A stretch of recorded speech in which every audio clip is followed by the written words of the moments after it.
Robert F. Kennedy Jr. withdrew from the presidential race and made an unholy alliance with Donald Trump. But he's now an albatross that could sink the Electoral College for Trump, and I have that breaking story next. In his own words, Robert F. Kennedy is now a spoiler, but in keeping with his own campaign efforts where nothing has gone right, he's not a Harris spoiler. Instead, he's spoiling the election for his new partner in political crime, Donald Trump. You've taken yourself off the ballot since you became a supporter of former President Trump. You're off the ballot in Georgia, which you weren't on, Pennsylvania, Nevada, Arizona, but you're still on the ballot in Michigan, Wisconsin, and North Carolina. It's possible when you look at the polls that you still being on those ballots could have a meaningful impact on the outcome of this election. We're trying to get off the ballot in all the states where I might be a spoiler and cause harm to President Trump. And in a story that goes from bad to worst, one of those states mentioned, Michigan, dropped a bombshell on the Trump-Kennedy cabal that I'll explain in just a minute. But first, let's look at another state mentioned where Kennedy can't get off the ballot, at least so far, and the negative effect it will have on the Trump campaign in this News Nation report. Despite suspending his presidential campaign, Robert F. Kennedy Jr. will still be on the ballot in some states. Now, he successfully removed his name from the ballot in at least 3 swing states, but he's now facing issues getting off the ballot. He wanted on, now he wants off. In Nevada, Michigan, Wisconsin, and North Carolina.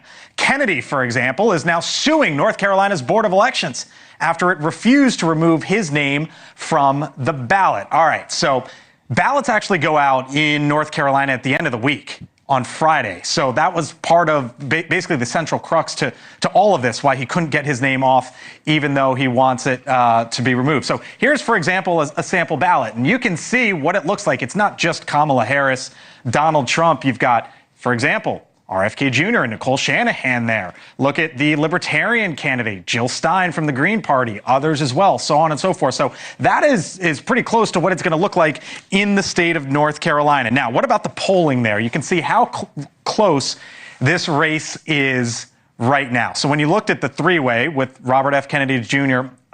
In that state, you see he picks up 3%. Small number, but could potentially be really consequential, his influence. Maybe some folks say, you know what, the name's on the ballot. I don't like the other two. I'm going to, fill in the dot. If that happens, that could be a big deal. What about, though, when you take RFK Jr. off, when it's just a head-to-head? There you go, 48-48. And that is why, in part, this is so important. This is the scenario in which North Carolina goes blue. Kamala Harris, and she keeps the blue wall. She wins North Carolina. Donald Trump wins all the other swing states. If that happens, 285 for Harris. She wins. She's the next president of the United States. As you saw and heard, North Carolina has the potential to swing the election, but that's a developing story depending on the outcome of the lawsuit. But Michigan is a different story per a legal order, and that's today's bombshell that has Trump very worried. A Michigan judge ruled that Robert F. Kennedy Jr. must remain on the November presidential ballot, and former White House spokesperson Mick Mulvaney breaks down the implications of our nuanced system for Australia's Sky News. Okay, finally, what's RFK Jr. up to? He's just a disaster. He really is. He dropped out of the race, said he's going to support Trump, and then found out he can't get off the ballot. What does that mean under our system? It means he's going to be supporting Donald Trump in the state of Michigan, where RFK was actually polling pretty well, sort of between 8 and 12%, depending on the poll you looked at. So he drops out of the race, says he's going to support Donald Trump, but now he finds out his name will still be on the ballot.